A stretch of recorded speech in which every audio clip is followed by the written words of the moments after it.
This clip of the Texas Bucket List is brought to you by Spirit of Texas Bank, Slovacek Sausage, Germania Insurance, TX Burger, and RV Source. Howdy, and welcome to the Texas Bucket List, the show dedicated to everything there is to see, do, and experience right here in the Lone Star State. My name is Shane McAuliffe, and this week we pay tribute to one of our great state's founding fathers. We head to Huntsville to learn more about the man and raise a glass to Sam Houston. Just across the street from the school that bears his great name, you'll find a museum dedicated to one of the pillars of the particular place we love. With the 6 flags of Texas leading the way to the door, it doesn't take long to figure out who this institution honors. Well, howdy, how are you? I'm Shane. Mike Sprode. Nice to meet you, Mike. I'm here to learn about the great Sam Houston. Well, welcome to the Sam Houston Memorial Museum. Wow, this is awesome. This is a tribute to Sam Houston, his family, and this museum itself tells the story of Sam's life.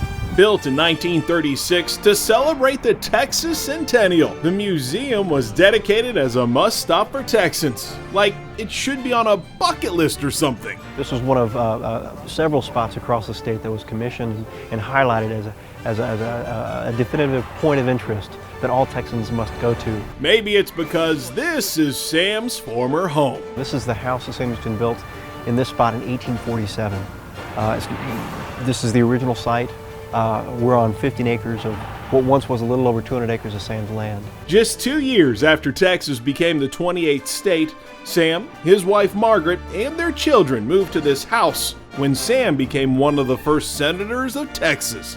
So this is the Woodland Home. This is the house that Sam Houston, the actual house in the spot that Sam Houston had built in 1847. So they lived here all throughout the 1850s. This is where they raised their kids. And this is actually where they Margaret read Sam's letters and replied back with all the wonderful information that she had. Things like the fireplace. I mean, you can sit there and think that Sam used to sit there and stare at that fireplace and stoke that fire. Yes. Well, the same thing with the couch. I mean, that's the couch that they actually used. The marble top table and the mirror above the piano. I like to think that, you've got a beard. I like to think that Sam probably was fluffing his beard, making sure it was trimmed out right, or with that mirror above the piano there. You can look in the mirror and get a reflection of Texas history looking back at you. Exactly. And just a few feet away, you'll find Sam's place of business. So this here is Sam Houston's law office. This is also an original structure here on the grounds, built shortly before they built the main house. Okay. And this is where all the magic happened in Sam's political career. It sure is basic magic. This is your basic building here. It is. It's just a one-room log cabin stack house. Very meager, very modest, but it's something to say for someone who had a political career that spanned more than 5 decades. Houston would sell his Woodland home to pay off debt he collected while running for Texas governor. Unfortunately, Sam was only in office for a few years after taking a hard stance against secession, leading up to the Civil War. Sam Houston wanted to preserve the unity of the United States as a whole, and that was a very unpopular opinion to have, especially in the South. As the day came that the legislators got together to vote for secession, and Sam Houston as governor was not a part of that vote. As a matter of fact, he was in the governor's mansion writing his resignation letter. The same people who called him a hero 30 years before were basically calling him a coward at that time. Sam returned to Huntsville and rented this house. This is the Steamboat House. This is the house Sam Houston died in. Where it all ended. Exactly.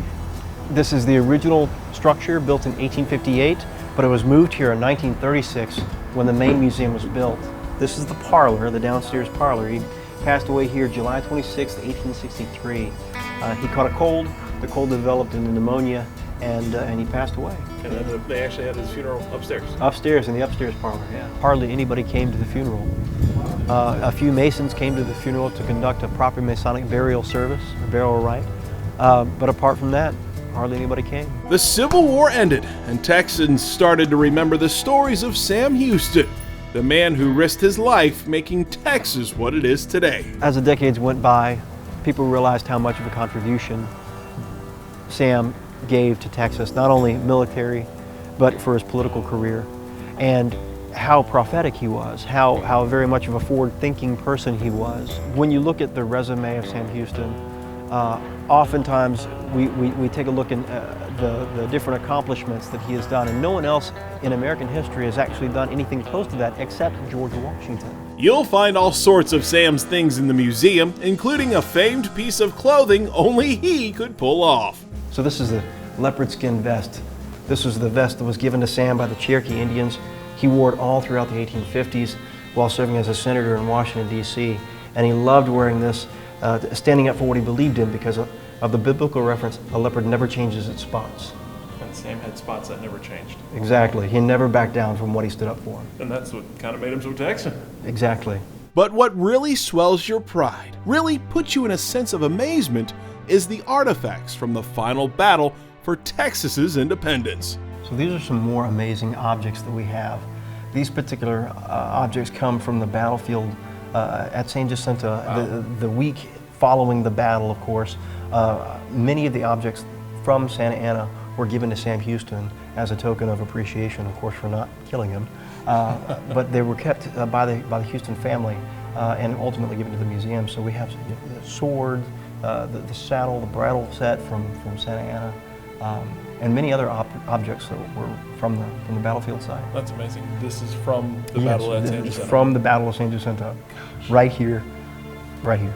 This is the kind of stuff you learn about in middle school here in Texas. Well, but this goes beyond the textbook. This goes beyond what you learn in class. I mean, when you actually see the objects, the pin that was given by Santa Ana to Sam, the chamber pot, the silver chamber pot, that tells you how pompous person Santa Ana was as a dictator, as a leader.